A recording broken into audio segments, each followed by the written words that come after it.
मी उभी आहे गडिंग्लजच्या प्रांत कार्यालय परिसरामध्ये।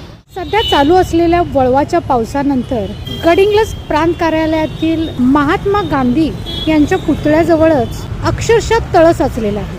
गडिंग्लजच्या प्रांत कार्यालयामध्ये कामासाठी कित्येक लोक रोज या ठिकाणी येत असतात। या साचलेल्या पाण्यामुळे होणाऱ्या वेगवेगळ्या रोगांना ते बळी पडू शकतात। हे प्रांत कार्यालय अगदी नगरपालिकेच्या बाजूलाच आहे।